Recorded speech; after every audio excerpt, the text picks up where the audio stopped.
Aussi absurde que cela puisse paraître, je vous garantis qu'il y a une énorme différence entre traverser les étapes de la vie en se plaignant, en pleurant, en se laissant aller au découragement au point d'abandonner, de penser à arrêter de lutter et de traverser la même épreuve en remerciant, en rendant grâce à Dieu. Le même soleil qui est au-dessus de ma maison est le même soleil qui est au-dessus de la vôtre. Dieu déverse le même jour pour tous les hommes. Tous les hommes reçoivent la même opportunité chaque jour. Le même air, 24 heures, et qu'avez-vous fait jusqu'à présent? Personne ne sourira tout le temps et personne ne pleurera tout le temps. Que veut-il dire? Le désert ne sera jamais un lieu de résidence. Vous devez le traverser. Il peut être long, plein d'obstacles, mais vous devez avoir la force nécessaire pour marcher. Les luttes que vous traversez maintenant, elles passeront. Et vous qui n'avez pas de lutte, elle arrivera. Il y a un temps pour sourire, et il y a un temps pour pleurer. Seulement si vous ne savez pas le supporter, tout semblera plus grand que cela ne l'est réellement. Si vous ne savez pas le supporter, tout sera plus grand que cela ne l'est réellement. Et ce n'est pas mal de pleurer, c'est mal d'abandonner. Un homme sans foi, je dis, est un homme perdu dans sa propre solitude, dans sa propre distance de qui il est vraiment. Alors, quand vous avez un rêve dans votre âme, quand vous dites « je veux quelque chose », et soudain vous commencez à mettre en place une série d'obstacles. Mais ce n'est pas possible, ça ne marchera pas, ce n'est pas pour moi, je ne le mérite pas, je ne peux pas le faire, ça ne servira à rien. Tout cela sape votre force, sape votre pouvoir. Et quand vous voyez votre pouvoir être sapé, vous vous méfiez automatiquement du pouvoir du Créateur. Il est temps que nos prières, elles ne soient pas des prières d'élévation et de charme et de remerciement, mais soient des prières de mendiants, de supplication, de douleur, de doute, même s'ils nous entendront ou non.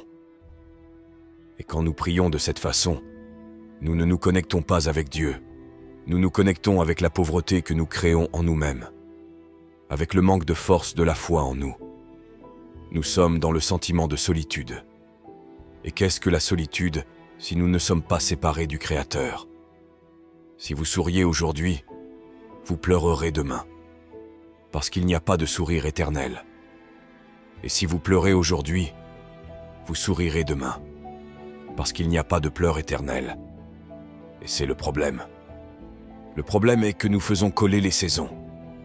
Nous sommes dans la phase de sourire, et nous voulons que le sourire soit éternel. Ou quand nous sommes dans la phase de pleurer, nous amplifions tellement les pleurs qu'il semble que rien ne changera dans le court espace de temps. Parce qu'il y aura un moment où je devrais me battre pour quelque chose. Lutter de toutes mes forces.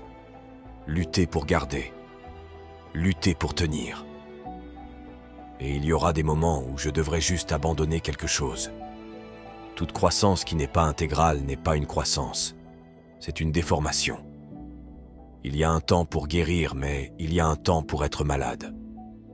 Nous vivons dans une phase où notre société est si malade, tellement malade, parce que nous ne croyons qu'en une réalité, la réalité du bonheur. Je dois être heureux. Vous ouvrez les réseaux sociaux, tout le monde est heureux. Et quand vous voyez le post de tout le monde et que vous regardez votre vie, vous dites « Waouh, je suis vraiment malchanceux ». Parce que regardez comme les gens sont heureux. Regardez comme ils sourient sur les réseaux. Regardez comme ils postent des photos, tout le monde sourit. Vous ne savez pas ce qui se cache derrière les posts. Nous vivons une vie où le sentiment de bonheur est présent. Savons-nous vraiment qui nous sommes? Parce que si vous ne savez pas qui vous êtes, quelqu'un vous dira qui vous êtes. Et tout est lié à la capacité d'endurer. Et quand vous pensez n'avoir que la structure pour le bonheur, quand le contretemps vient à vous, vous vous sentez misérable, malchanceux, totalement hors contexte.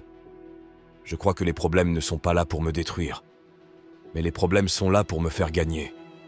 Les étapes de la vie fluctueront. Et pourquoi fluctuent-elles? Pour grandir. Pourquoi les étapes de la vie fluctuent-elles? Pour que vous vous développiez. Commencez à arracher de votre vie. Arrachez de votre vie aujourd'hui les chapitres de votre vie où vous avez été humilié et allez voir quel idiot vous seriez aujourd'hui, quel stupide vous seriez aujourd'hui, le génie que vous seriez aujourd'hui. Retirez de votre vie les chapitres où vous avez été trahis, humiliés, les chapitres où vous avez été lésés. Arrachez-les tous. Laissez seulement les chapitres de joie. Vous seriez comme un idiot. Grâce aux chapitres amers, nous avons mûri, nous nous sommes endurcis, nous avons appris à avoir de la sagesse, du discernement, et à dire, comme je l'ai dit avant, j'ai accepté le bien de Dieu. Pourquoi n'accepterais-je pas le mal? Le Seigneur a donné, le Seigneur a repris. Béni soit le nom du Seigneur.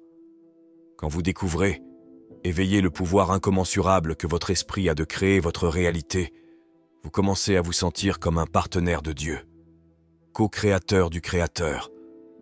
Et quand vous vous sentez ainsi, votre foi est établie.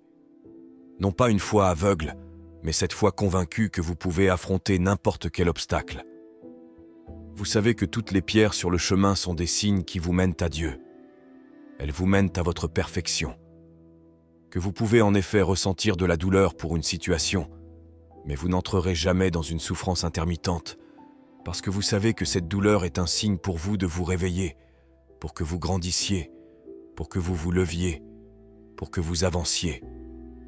Et chaque fois que nous parlons de cette force que les êtres humains ont, de sortir des cendres et de trouver une lumière dans le tunnel, que disons-nous que cette force est quoi? C'est Dieu en eux.